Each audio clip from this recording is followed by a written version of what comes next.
ಪರೀಕ್ಷೆ ಚಾನೆಲ್ಗೆ ಸ್ವಾಗತ. ನಾನು ನಿಮ್ಮ ಪ್ರೀತಿಯ ಪದ್ಮಶ್ರೀ ಮ್ಯಾಮ್. ಓಕೆ, ಸೊ ಮಕ್ಕಳ, ಇವಾಗ FA1 ಆಯಿತು, FA2 ಆಗ್ತಾ ಇದೆ. ಮುಂದೆ ಬರುವಂತಹ ಹಂತ ಯಾವುದು? ನಿಮ್ಮ ಒಂದು 10th ಜರ್ನಿಲಿ ಇದು ನಿಮ್ಮ SA1. ಅರ್ಥ ಆಯ್ತಾ? ಸೊ SA1 ಎಕ್ಸಾಮ್ ಯಾವಾಗ ಮ್ಯಾಮ್ ಅಂತ ಸಾಕಷ್ಟು ಮಕ್ಕಳು ಕೇಳ್ತಾರೆ, ಲೈವಿನ ಮುಖಾಂತರ ಅಥವಾ ಟೆಲಿಗ್ರಾಮ್ ಗ್ರೂಪ್ಸಲ್ಲಿ ಅಥವಾ ಚಾನಲಲ್ಲಿ, ವಾಟ್ಸಾಪಲ್ಲಿ ಸಾಕಷ್ಟು ಕಡೆ ಮಕ್ಕಳು ಕೇಳ್ತಾ ಇದ್ದಾರೆ, and also on YouTube. So it's very important ನಿಮಗೆ ನಿಮ್ಮ SA1 ಎಕ್ಸಾಮ್ ಯಾವಾಗ ಅಂತ ತಿಳ್ಕೊಳ್ಳೋದು. ಬಿಕಾಸ್ SA1 ಎಕ್ಸಾಮ್ ಯಾವಾಗ ಅಂತ ತಿಳ್ಕೊಂಡ್ರೆ ನಿಮ್ಗೊಂದು ಗೋಲ್ ಸೆಟ್ ಮಾಡೋಕ್ಕೆ ಹೆಲ್ಪ್ ಆಗುತ್ತೆ. SA1 ಎಕ್ಸಾಮ್ ತುಂಬ ತುಂಬ ಮುಖ್ಯ. ಬಿಕಾಸ್ ಅದು ಕೂಡ ನಿಮ್ಮ 625 or 625 ಮಾರ್ಕ್ಸ್ ಸ್ಕೀಮಲ್ಲೇ ಬರೋದು. And but portions will differ. Portions ಅರ್ಧ ಪೋರ್ಷನ್ಸ್ ಇರುತ್ತೆ. ಈ ಅರ್ಧ ಪೋರ್ಷನ್ಸ್ ನೀವು ಪಕ್ಕ ಆದರೆ ಆಮೇಲೆ ನೆಕ್ಸ್ಟ್ ಅರ್ಧ ಓದ್ಕೊಂಡು ತಿರ್ಗಾ ಪ್ರಿಪ್ರೇಟ್ರಿ ಅದೆಲ್ಲ ತುಂಬ ಬೇಗ ಟೈಮ್ ಹೋಗುತ್ತೆ. ಸೊ ನಿಮ್ಮ SA1 ಎಕ್ಸಾಮ್ ಯಾವಾಗ ಅಂತ ಗೌರ್ಮೆಂಟಿಂದನೇ ಮಾಹಿತಿ ಬಂದಿದೆ. ಸೊ ನಿಮಗೆ ಅಪ್ರಾಕ್ಸಿಮೇಟ್ ಡೇಟ್ನ ಅವ್ರು ಕೊಟ್ಟಿದ್ದಾರೆ. ಸೊ ಇದನ್ನು ನೀವು ತಿಳ್ಕೊಳ್ಳೋದು ಇಂಪಾರ್ಟೆಂಟ್. ಅದಕ್ಕಿಂತ ಮುಂಚೆ ಮಕ್ಕಳ, ನಿಮ್ಮ FA ಎಕ್ಸಾಮ್ಸು ಯಾವಾಗ ನಡೆಯುತ್ತೆ? FA2ನ ನಿಮ್ಮ ಶಾಲೆಗಳಿಗೆ ನಡೆಸಲಿಕ್ಕೆ ಹೇಳಿದ್ದಾರೆ. ಯಾವಾಗಿಂದ ಯಾವತ್ತಿನ ಮಧ್ಯ? ಆಯಿತಾ? ಸೆಪ್ಟೆಂಬರ್ 9ರಿಂದ 11ನೇ ಸೆಪ್ಟೆಂಬರ್ ಒಳಗೆ ಅವರು ನಿಮ್ಮ FA2ನ ಮುಗಿಸಿರಬೇಕು. ಆಯಿತಾ? ಎರಡನೆಯ ರೂಪಣಾತ್ಮಕ ಮೌಲ್ಯಮಾಪನ FA2. ಅರ್ಥ ಆಯ್ತಾ? ಸೊ FA2 ಎಕ್ಸಾಮು ನೀವು ಮುಗಿಸ್ಬೇಕಾಗಿದ್ದ ಟೈಮ್ ಲೈನು ಇದು. ಅರ್ಥ ಆಯ್ತಾ? ಇದನ್ನು ನಾನು ಗೌರ್ಮೆಂಟ್ ನೋಟಿಸಿಂದಾನೇ ತೆಗೆದಿರೋದ್ರಿಂದ they have to finish it within this time period. ಆಯಿತಾ? ಸೊ ಸ್ವಲ್ಪ ಮಕ್ಕಳಿಗೆ ಆಗಲೇ FA2 ಮುಗ್ದೋಗಿದೆ, ಸ್ವಲ್ಪ ಮಕ್ಕಳಿಗೆ ಇನ್ನೂ ಮುಗ್ದಿಲ್ಲ. ಓಕೆ, ಸೊ ಇವಾಗ ನಿಮ್ಮ SA1 ಯಾವಾಗ ಇರುತ್ತೆ? ಸೊ SA1 ಅಂದರೆ ಯಾರ್ಯಾರು ಕನ್ನಡ ಓದಕ್ಕೆ ಬರಲ್ವೋ ಅವ್ರು ನೋಡ್ಕೊಳ್ಳಿ. SA1 ಏನಿದೆ ಅದು 23 ಸೆಪ್ಟೆಂಬರ್ ಮತ್ತು 30ನೇ ತಾರೀಕು ಮಧ್ಯೆ ನಡೆಯುತ್ತೆ. 23 ಸೆಪ್ಟೆಂಬರಿಂದ 30 ಸೆಪ್ಟೆಂಬರ್ ಮಧ್ಯೆ ನಿಮ್ಮ SA ಎಕ್ಸಾಮ್ಸ್ ಇರುತ್ತೆ. ಓಕೆ, SSLC ವಿದ್ಯಾರ್ಥಿಗಳಿಗೆ ಮೇಲ್ಗೊಂಡಂತೆ ದಿನಾಂಕ 15/6/2026ರಿಂದ 25/9/2000ವರೆಗೆ ಬೋಧನಾಂಶಗಳ ಅರ್ಧವಾರ್ಷಿಕ ಪರೀಕ್ಷೆ ನಡೆಯುತ್ತದೆ. ಅರ್ಥ ಆಯ್ತಾ? ಸಾರಿ, ಇಲ್ಲಿ ಡೇಟು ಒಂದು ಸ್ವಲ್ಪ ಈ ಮೆಸೇಜಲ್ಲಿ ಚೇಂಜ್ ಆಗಿದೆ. ಸೊ ನಾನು ನಿಮಗೆ ತಿರ್ಗಾ ಡೇಟ್ ಬರೆದು ಕೊಡ್ತೀನಿ. ಆಯಿತಾ? ದಿನಾಂಕ 15ನೇ ತಾರೀಕು. ಆಯಿತಾ? 09/2026ಇಂದ 25ನೇ ತಾರೀಕು 09/2026 ನಡುವೆ ನಿಮಗೆ ನಿಮ್ಮ SA1 ಅರ್ಧವಾರ್ಷಿಕ ಪರೀಕ್ಷೆ ನಡೆಸುವುದು ಅಂತ ಬರೆದಿದ್ದಾರೆ. ಓಕೆ, ಸೊ ಅದನ್ನು ನೀವು ನೋಡ್ಕೊಳ್ಬೇಕಾಗತ್ತೆ.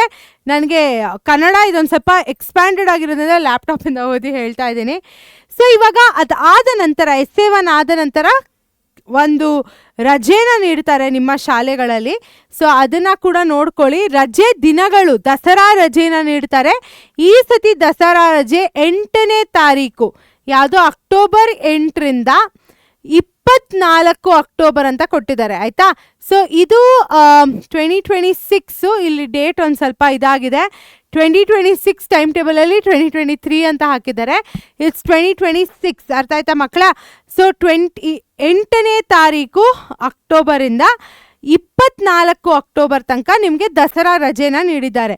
ಸೊ ಸ್ವಲ್ಪ ಶಾಲೆಗಳಲ್ಲಿ ಇರಲ್ಲ, but we at Pariksha also will definitely plan something for you during this phase. But ನಿಮ್ಮ SA ಟೈಮಿಂಗ್ಸ್ನ ಮತ್ತು ಎಕ್ಸಾಮಿನ ಡೇಟ್ಸ್ನ 15ನೇ ತಾರೀಕು ಅಂದರೆ 10ನೇ ತಾರೀಕಷ್ಟರಲ್ಲಿ ನಿಮಗೆ SA1 ಪೋರ್ಷನ್ಸ್ದು 100% ತಿಳುವಳಿಕೆ ಇರಬೇಕು. ಸೊ ಮ್ಯಾಮ್ ಇನ್ನೇನು ಒಂದು ತಿಂಗಳಿದೆ ಮಕ್ಕಳ ನಿಮ್ಮ ಹತ್ರ. So please do not delay the studying process. ಇವತ್ತಿಂದಾನೇ FA2 ಪ್ರಿಪೇರ್ ಆಗ್ತಾ SAಗೂ ಪ್ರಿಪೇರ್ ಆಗಿ. ನೀವು FA1 FA2 ಏನೇನು ಮಿಸ್ಟೇಕ್ಸ್ ಮಾಡಿರ್ತೀರಾ ಅದನ್ನೆಲ್ಲ ತಿದ್ಕೊಂಬಿಡಿ. First half of the portions ಪರ್ಫೆಕ್ಟಾಗಿ ಇರಬೇಕು. ಆಯಿತಾ ಮಕ್ಕಳೇ? ಸೊ ಇಲ್ಲಿ ಇದರಲ್ಲಿ ಒಂದು ರೀತಿಯಾಗಿ ಡಿಫ್ರೆಂಟಾಗಿ ಕೊಟ್ಟಿದ್ದಾರೆ. ಸೊ ದಸರಾ ರಜೆ ಏನಿದೆ 1ರಿಂದ 9 ತರಗತಿ ಮತ್ತು 10ನೇ ತರಗತಿಗೆ ಒಂದೊಂದು ಶಾಲೆಯಲ್ಲಿ ಡಿಫ್ರೆಂಟ್ ಆಗಿರುತ್ತೆ. ಆಯಿತಾ? ಸೊ ಬೇಸಿಕ್ಲಿ ಈ ರಜೆ ಟೈಮಲ್ಲಿ ನಿಮ್ಮ ಎಸ್ಸೆ ಪೋರ್ಷನ್ಸಿನ ಏನೇನು ಮಿಸ್ಟೇಕ್ಸ್ ಇರುತ್ತೋ ಅದನ್ನು ಪಕ್ಕ ಮಾಡ್ಕೊಳ್ಳಿ. ಆ್ಯಂಡ್ ಮಕ್ಕಳ, ನೀವೇನಾದರೂ ನಮ್ಮ ಒಂದು ಪ್ರಥಮ ಬ್ಯಾಚಸ್ನ ಜಾಯ್ನ್ ಆದರೆ ನಿಮ್ಮ ಪ್ರಿಪ್ರೇಷನ್ನ 100% ನಾವೇ ನೋಡ್ಕೊತೀವಿ, ಆಯಿತಾ. ದಸರಾ ರಜೆ, SA1, FA2 ಅದೆಲ್ಲ ಈ ಡೇಟ್ಸ್ ಎಲ್ಲ ನೀವು ಜ್ಞಾಪಕ ಇಟ್ಕೊಳ್ಳೋದೇ ಬೇಡ, ಬಿಕಾಸ್ ನಮ್ಮ ಟೀಚರ್ಸ್ ಜ್ಞಾಪಕ ಇಟ್ಕೊಂಡು ಎಲ್ಲ ಮಾಡಿಬಿಡ್ತಾರೆ. ಓಕೆ, ಸೊ ಇವಾಗ ನಿಮಗೋಸ್ಕರ ಈ ಒಂದು ಸ್ವಾತಂತ್ರ್ಯ ದಿನಾಚರಣೆಯ ಪ್ರಯುಕ್ತ ನಾವು ಫ್ರೀಡಮ್ ಉತ್ಸವವನ್ನು ತಂದಿದ್ದೀವಿ, ಆಯಿತಾ.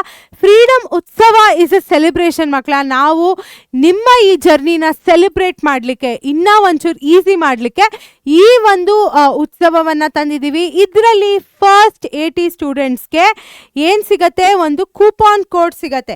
ಅರ್ಥ ಆಯ್ತಾ? 80 ಕೂಪಾನ್ಸ್ ಮಾತ್ರ ಇರೋದು. ನಮ್ಮ ಎಲ್ಲ SSLC ಕೋರ್ಸಸ್ಗೂ ನಿಮಗೆ ಒಂದು ಇದು ಸಿಗತ್ತೆ, ಏನು, you will get special discount, ಆಯಿತಾ. ಈ ಡಿಸ್ಕೌಂಟ್ನ ಪ್ಲೀಸ್ ಮಿಸ್ ಮಾಡಬೇಡಿ. ಆಗಲೇ 43 ಮಕ್ಕಳು ಇದನ್ನು ಕ್ಲೇಮ್ ಮಾಡಿಬಿಟ್ಟಿದ್ದಾರೆ. ಇವಾಗ ಸ್ವಲ್ಪ ಸೀಟ್ಸೇ ಇರೋದು, 37 ಸೀಟ್ಸ್ ಅಷ್ಟೇ ಇರೋದ್ರಿಂದ ಗೋ ಎನ್ರೋಲ್ ರೈಟ್ ಅವೇ, ಆಯಿತಾ. ಎನ್ರೋಲ್ ಮಾಡೋಕ್ಕೆ ಕೆಳಗೆ ಲಿಂಕ್ನ ಹಾಕಿದ್ದೀವಿ, ಆ ಲಿಂಕ್ನ ಕ್ಲಿಕ್ ಮಾಡಿ ಎನ್ರೋಲ್ ಆಗಿ. ಓಕೆನಾ ಮಕ್ಕಳ? ಸೊ ನೆಕ್ಸ್ಟ್ ನೋಡೋಣ. ಇವಾಗ ನಮ್ಮ ಪ್ರಥಮ ಬ್ಯಾಚನ್ನು ಅಂತ ಏನು ಮ್ಯಾಮ್ ಅಂತ ಕೇಳೋರಿಗೆ, ಪ್ರಥಮ ಬ್ಯಾಚಸ್ ಏನಿದೆ ಅದು ಕಂಗ್ಲೀಷಲ್ಲಿರೋದು, ಅಂದರೆ ನಾವು ಹೇಳ್ಕೊಡೋದು ಕನ್ನಡದಲ್ಲಿ. PPT ಇಂಗ್ಲೀಷ್ ಕನ್ನಡ ಎರಡರಲ್ಲೂ ಇರುತ್ತೆ ಕೋರ್ ಸಬ್ಜೆಕ್ಟ್ಸ್ಗೆ. ಆ್ಯಂಡ್ ಇಂಗ್ಲೀಷಲ್ಲಿರುತ್ತೆ, ಐ ಮೀನ್ ಲ್ಯಾಂಗ್ವೇಜಸ್ಗೆ ಲ್ಯಾಂಗ್ವೇಜ್ ಯಾವುದಿದೆಯೋ ಅದ್ರ ಪ್ರಕಾರ ಇರುತ್ತೆ, ಆಯಿತಾ. ಸೊ 200ಕ್ಕಿಂತ ಹೆಚ್ಚಾಗಿ ಲೈವ್ ಮತ್ತು ರೆಕಾರ್ಡೆಡ್ ಕ್ಲಾಸಸ್ನ ಮಾಡ್ತಿದ್ದೀವಿ. ನಿಮ್ಮ LBA ಮತ್ತು ಪ್ರೀವಿಯಸ್ ಇಯರ್ ಕ್ವೆಶನ್ಸ್ನ ನೋಡಿಕೊಂಡೇನೆ, ಅದನ್ನು ಕವರ್ ಮಾಡಿಕೊಂಡೇನೆ ನಾವು ಈ ಒಂದು ಇದನ್ನು ಮಾಡ್ತಾ ಇರೋದು ಕೋರ್ಸ್ನ. ಮಾಡೆಲ್ ಕ್ವೆಶನ್ ಪೇಪರ್ಸ್ ಮತ್ತು ಬ್ಲೂ ಪ್ರಿಂಟ್ ಬರುತ್ತಲ್ಲ, ಅದನ್ನು ಕೂಡ ರಿವಿಷನ್, ಆ ಬ್ಲೂ ಪ್ರಿಂಟ್ ಪ್ರಕಾರ ಕೂಡ ರಿವಿಷನ್ನ ಮಾಡ್ತಾ ಇದ್ದೀವಿ ನಾವು. ಮತ್ತು 100ಕ್ಕಿಂತ ಹೆಚ್ಚಾಗಿ, 100ಕ್ಕಿಂತ ಹೆಚ್ಚಾಗಿ ಪ್ರಾಕ್ಟೀಸ್ ಪೇಪರ್ಸ್ನ ನೀಡ್ತಿದ್ದೀವಿ. ಸೊ ತಡ ಮಾಡಬೇಡಿ, ಈಗಲೇ ಹೋಗಿ ಎನ್ರೋಲ್ ಆಗಿ. ಪ್ರೈಸಸ್ ನಾನು ತೋರಿಸ್ತೀನಿ. ಪ್ರಥಮ ಕೋರ್ ಅಂದರೆ ನಮ್ಮ ಒಂದು ಲ್ಯಾಂಗ್ವೇಜಸ್ ಎಲ್ಲ ಬರೀ ಕೋರ್ ಸಬ್ಜೆಕ್ಟ್ಸ್ ನಿಮಗೆ 1499ಗೆ ಸಿಗುತ್ತೆ. ಆ್ಯಂಡ್ ನಮ್ಮ ಕೋರ್ ಪ್ಲಸ್ ಅಂದರೆ ಲ್ಯಾಂಗ್ವೇಜಸ್ನೂ ಇನ್ಕ್ಲೂಡ್ ಮಾಡಿದಾಗ 1799ಗೆ ಸಿಗುತ್ತೆ. ಓಕೆನಾ ಮಕ್ಕಳ? ಈ ಕೂಡಲೇ ಹೋಗಿ ಎನ್ರೋಲ್ ಮಾಡಿ. ಎನ್ರೋಲ್ ಮಾಡಲಿಕ್ಕೆ ಕೆಳಗೆ ಕ್ಲಿಕ್ ಮಾಡಿ. ಸೊ ಮಕ್ಕಳ, ನೀವು ಅಪ್ಪ ಅಮ್ಮಂಗೆ ಕೇಳ್ತೀರಾ, ಅದೆಲ್ಲ ಗೊತ್ತು ನನಗೆ. ಬಟ್ ಫಸ್ಟು ನೀವೇ ನಿಮಗೋಸ್ಕರ ರಿಸರ್ಚ್ ಮಾಡ್ಕೊಳ್ಳಿ. ಒಂದು ನಿಮ್ಮ ರಿಜಿಸ್ಟರ್ ಆಗಬೇಕಾಗುತ್ತೆ, ನಿಮ್ಮ ನಂಬರ್ ಹಾಕಿ OTP ಬರುತ್ತೆ, ಅದು ಮಾಡಿಕೊಂಡು ಕೋರ್ಸ್ ಡೀಟೇಲ್ಸ್ ಕರೆಕ್ಟಾಗಿ ನೋಡಿಕೊಂಡು ಅಪ್ಪ ಅಮ್ಮಂಗೆ ಹೇಳಿ ಈ ಕೂಡಲೇ ಎನ್ರೋಲ್ ಆಗಿ, ಆಯಿತಾ. ಆ್ಯಂಡ್ ಇದೇ ರೀತಿಯಾಗಿ ಮಾಹಿತಿಗೋಸ್ಕರ, ಹೇಗೆ ನಾನು ಗೌರ್ಮೆಂಟ್ ನೋಟಿಸ್ ತಂದು ಹೇಳಿದ್ದೀನಿ ನಿಮಗೆ, ಇದೇ ರೀತಿಯಾಗಿ ಮಾಹಿತಿಗೋಸ್ಕರ ಪರೀಕ್ಷೆ ಚಾನಲ್ಗೆ ಸಬ್ಸ್ಕ್ರೈಬ್ ಆಗಿ, otherwise you will fall behind ಮಕ್ಕಳ. ಸೊ ಹೋಗಿ ಈ ಕೂಡಲೇ ಎನ್ರೋಲ್ ಆಗಿ ಅಂತ ಹೇಳ್ತಾ ಟಾಟಾ, ಬಾಯ್ ಬಾಯ್.